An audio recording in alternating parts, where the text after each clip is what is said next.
স্যালারির একটা অঙ্ক করবো, যেটা সিইউ বিকম অনার্স 2017 সালে এসেছিল। সেখানে the following particulars of Mrs S Chowdhury for the previous year 2000, এখন কোন সালে তোদের? 2024 for the previous year 2023-24 relating to previous year assessment year 2024-25, right? তো উনি যা যা পেতেন সেগুলো নিয়ে তার স্যালারি গল্প শুরু করবো আমরা। সেখানে দেখা গেছে যে বেসিক স্যালারি ছিল 15,000 টাকা পার মান্থ, দিয়ে আছে 60% অফ দ্য স্যালারি। কোশ্চেনটা মনে করা যাক আমরা স্ক্রিনশট নিয়ে টুকে নিয়েছি। মেডিকেল অ্যালাউন্স পেয়েছে 600 টাকা পার মান্থ, যেখানে ওর কিনা সারা বছরে 5,000 টাকা খরচাই হয়ে গেছে। তাহলে 6-12-7200 টাকা পেয়েছিল, কিন্তু 5,000 টাকা খরচা করেছে বলে উনি জানিয়েছেন, ঠিক আছে? এইচআরে রিসিভ করেছিল 6,000 টাকা পার মান্থ, কিন্তু তিনি বাড়ি ভাড়া দিয়ে থাকেন। He pays rent of 7,200 per month for the house in Durgapur, fine, মানে 40% city. Very good. City compensatory allowance at the rate of 1,500 per month, and he owns a car which he is using for official purposes. সে অফিসের কাজের জন্যই গাড়িটা ব্যবহার করে, কারণ এই রোদের মধ্যে যাতায়াত করা, বুঝতে পারছিস আজ কত তারিখ হলো বল? 29 এপ্রিল। যা গরম, তাতে পরিমাণ ছিল কত? আজের টেম্পারেচার কত ছিল? ফিল গড়পড়তা 44-45 চলছে, ফিলে 45। এই অবস্থায় উনি নিজের গাড়িটা নিজে ব্যবহার করেন এবং অফিস টফিস যাতায়াত করেন। হার এমপ্লয়ার রিমার্সেস হার 3,000 টাকা পার মান্থ, তাকে তার জন্য অফিসের কাজের জন্য ব্যবহার করেন, কিন্তু কোম্পানির তরফ থেকে ওকে 3,000 টাকা পার মান্থে ফেরত দিয়ে দেয় তেল খরচার জন্য, ফাইন। আমাকে বুঝতে হবে এগুলো সব জন্য কী ভ্যালুয়েশন পাওয়া যাবে। She is contributing 2,500 per month for towards recognised provident fund. উনি আরপিএফে 2,100 টাকা পার মান্থে জমা দেন প্রভিডেন্ট ফান্ডে, yes. The employer is also contributing the same amount. এমপ্লয়ারও ওই টাকা ওই পরিমাণ টাকা জমা দেন। অ্যান্ড ইন্টারেস্ট ক্রেডিটেড হয়েছিল অ্যাট দ্য রেট অফ 11%, এবং তার পরিমাণ ছিল 2,200 টাকা। She is paid 1,800 for professional tax during the year. তুমি বার করো যে compute income from salary of Mrs Chowdhury for the assessment ইয়ার 2024-25 জন্য তুমি বার করে দাও। সিইউ বিকম অনার্স 2017 সালের অঙ্ক, ক্লিয়ার?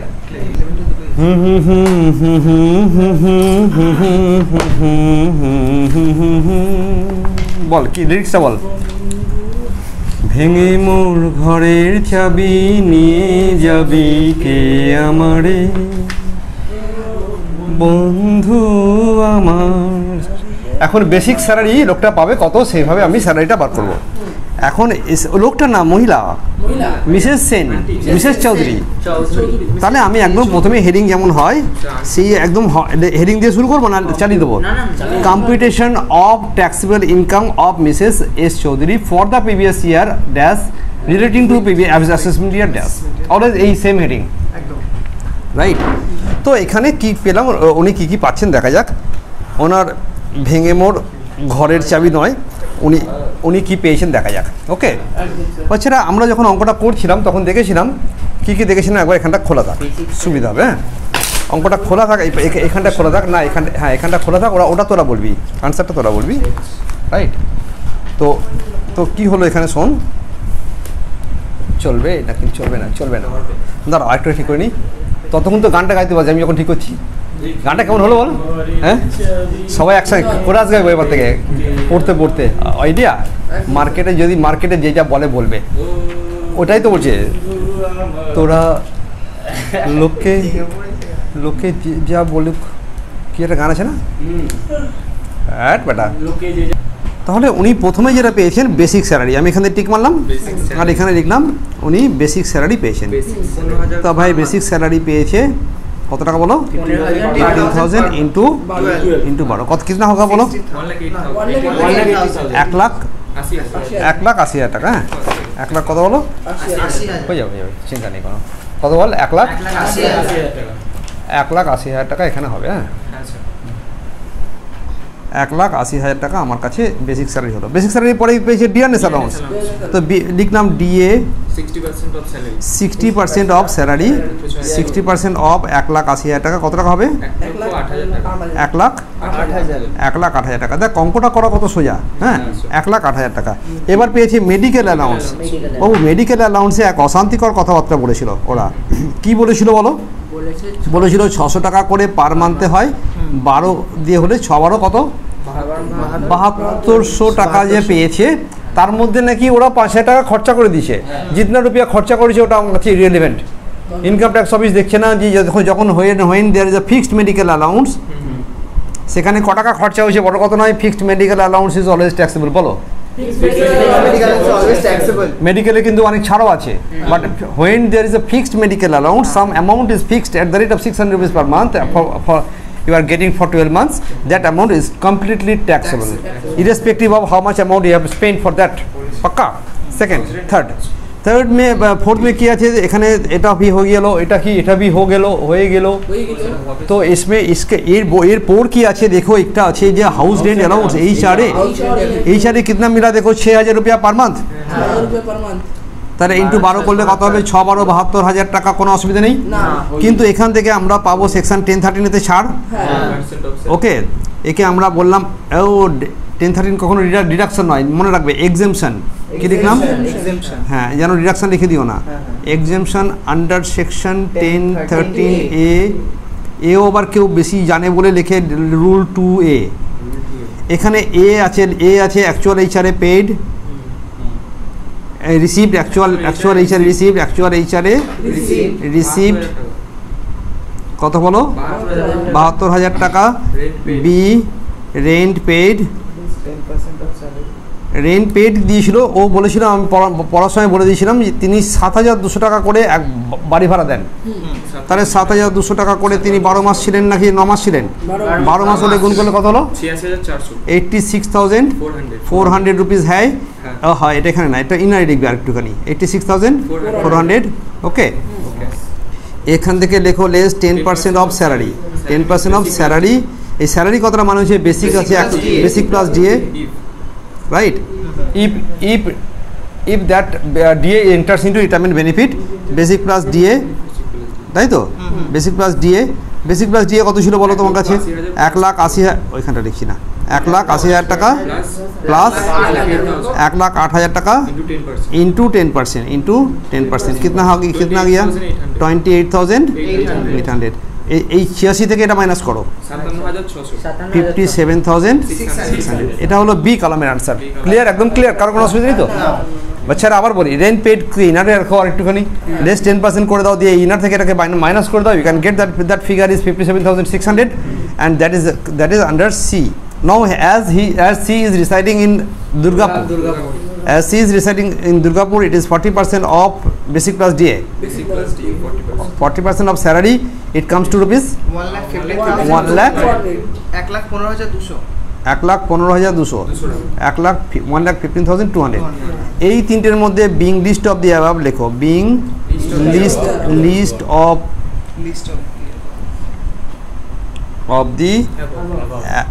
the above, इसमें कौन सा कम है बोलो? হ্যাঁ, এটাকে আমরা এখানে লিখব 57,600। 14,400 টাকা। ক্লিয়ার? তো 14,400 টাকা ট্যাক্সেবল হয়ে গেল। Wow, fine. Then he has got city compensatory allowance. কি পেয়েছে বলো? সিটি কম্পেনসেটরি অ্যালাউন্স অফ 1500 টাকা। তাহলে CCA, city compensatory allowance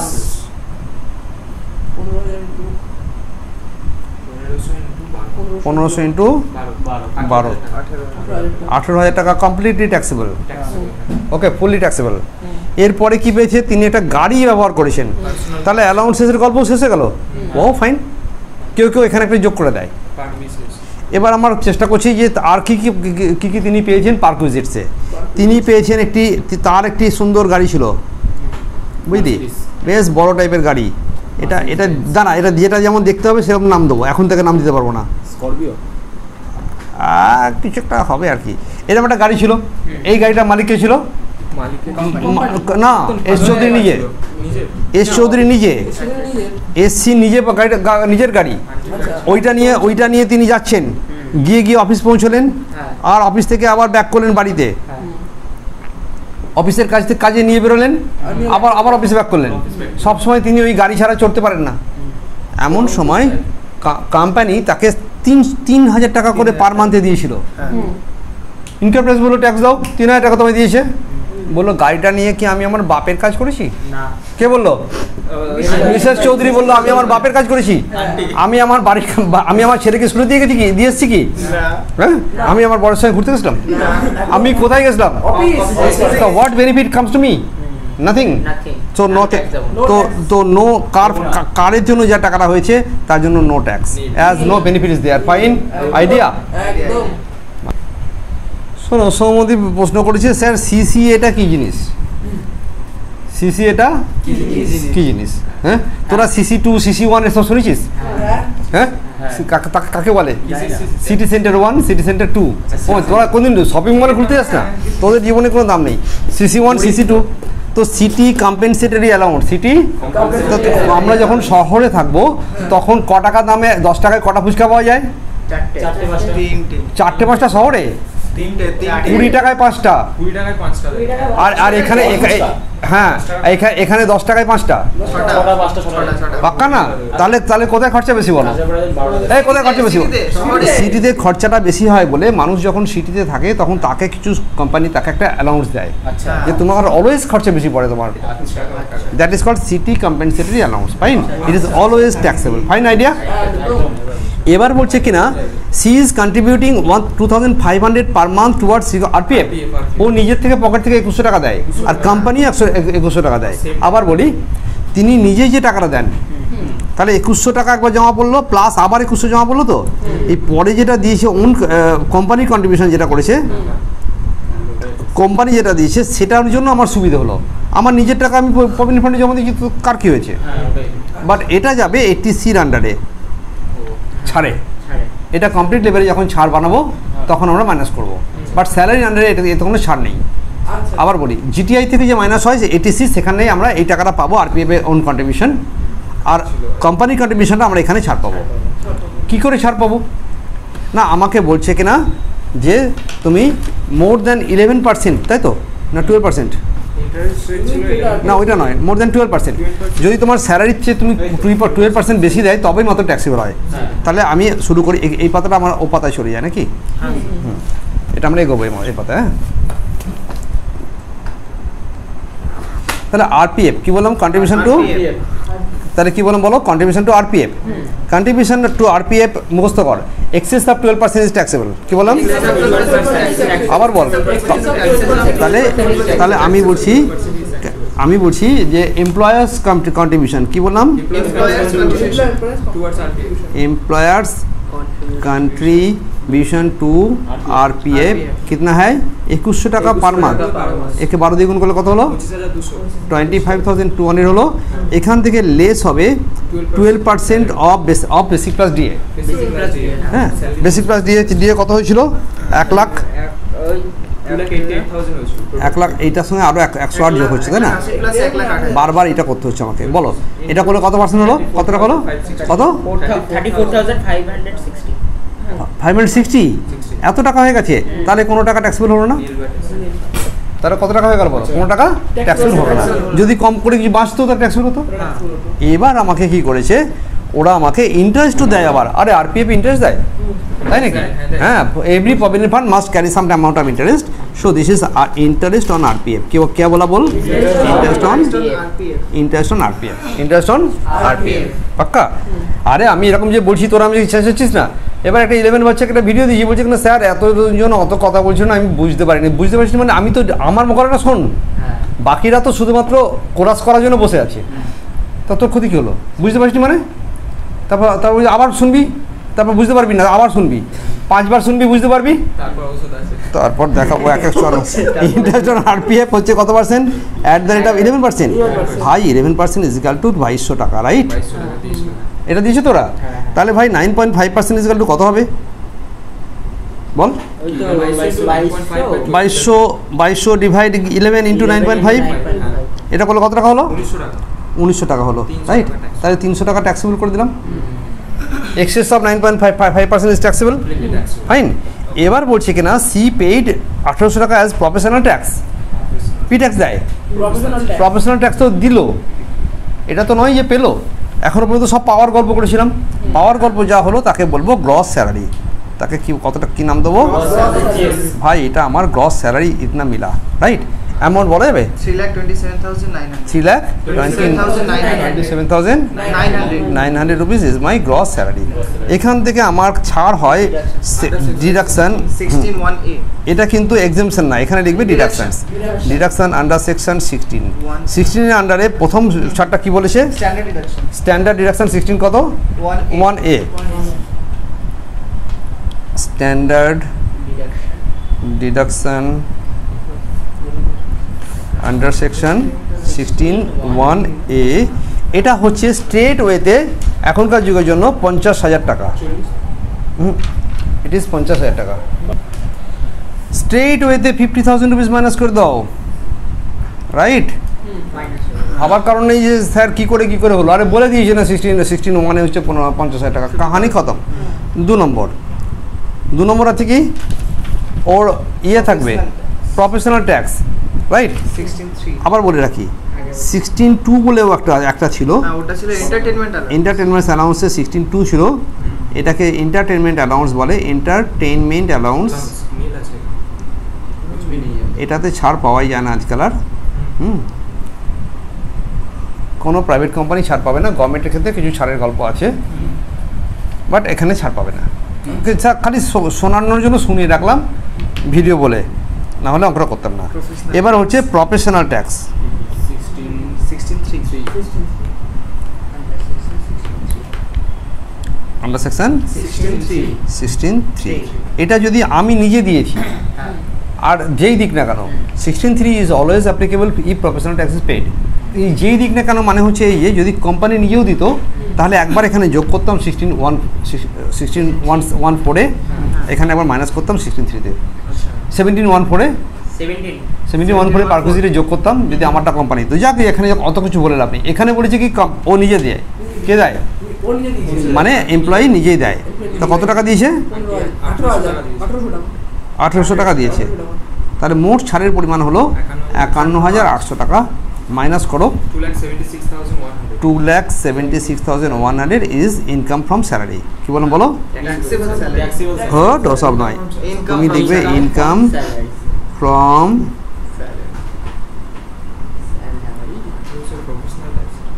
fine. আমি ফন্ট চেঞ্জ করে দিয়েছি, পাক্কা? তাহলে এই টাকাটা হলো তোমার ইনকাম ফ্রম স্যালারি। যদি বলবো না যদি আরও ইনকাম দিত, income from house property, income from business, তো এগুলো যোগ করতাম, পেতাম যেটা সেটা জিটিআই। বাট অঙ্ক শেষ কিন্তু এখানে, এটা শোনানোর জন্য শিখিয়ে রাখছি। স্যার এখানে জিটিআই ফিগার হতো, এইখান থেকে সে কি পেত? 80C বলে একটা ছাড় পেত, যেখানে ওন কন্ট্রিবিউশন টু আরপিএফ বলে ওই টাকাটা ছাড় পেত। 2100 টাকা দিছিল না? 21 ইন্টু 12, ও তো মালিক পক্ষ দিয়েছে, মালিক পক্ষ যেটা দিয়েছে না এমপ্লয়ার্স, আর মিসেস চৌধুরী যেটা দিয়েছেন সেই টাকাটা এইখানে গিয়ে ছাড় পেত। সেটা দেখো, ওই তোর তো মনে হতে পারে যে পরীক্ষা তো দিয়েছে, যে তিনি দিয়েছেন 2100, তার মালিক পক্ষ দিয়েছেন 2100, তাহলে এতটা আমি তাহলে এটা কি করব? আর তিনি যেটা দিয়েছেন সেটা তো সেই পর্যন্ত অঙ্ক করতেই দেয়নি, বলে যে হাউস প্রপার্টি স্যালারি বার করে ছেড়ে দাও, তো স্যালারি বার করে ছেড়ে দেবো, তাই এই জায়গাটা ইরিলেভেন্ট হয়েছিল। যদি বলতো মোট ইনকাম বার করে দাও, তাহলে এই টাকাটা, এই যে টাকাটা হলো না 276,100, আর তো কিছু নেই বলেছি, নীল হয়ে গেছে। সেখান থেকে এই টাকাটা 25,200 টাকা, subject to maximum of 1.5 lakh টাকা। আমরা পড়বো বিস্তারিতভাবে এই 80C পোর্শনটা পরে, হ্যাঁ। বাট আপাতত জেনে নিলাম যে এই টাকাটা মাইনাস করে দিয়ে এটা হতো তার total income, total taxable income, total এক কথায় টোটাল ইনকাম। মাইনাস করে দেখতো কত টাকা হলো, হ্যাঁ হতো 2,50,900। এই টাকার উপরে অরিজিনালি ট্যাক্স দিতেন, রাইট? যদি তার অন্য কোনো ইনকাম না থাকতো, তো অনলি স্যালারি, চাকরি বাকরি করা ছাড়া আর বেশি কিছু করে না, বাড়িতে এসে রান্নাবান্না করে, তারপরে কাজকর্ম করে, আবার চাকরি করে, তার আবার অন্য অন্য ইনকাম নেই, বিজনেস ইনকাম নেই, so no other income is there, other source পর্যন্ত কিছু নেই মনে করা যাক, তাহলে এই টাকাটা হতো এই টোটাল ইনকাম। বাট এই percentage is not the purview of this sum. এইখানে গিয়ে অঙ্ক শেষ হয়ে গেছে, বোধহয় ইট ইজ ওভার। ফাইন, কারো কোনো সমস্যা? আচ্ছা, অ্যাজ পার ইউর ডিমান্ড এই কোশ্চেনটা আমি ডেসক্রিপশন দিয়ে দেবো, পাক্কা চলবে? নাও দ্য ম্যাটার ইজ ওভার। চলো শেষ করে দিই কাজটাকে, চলো।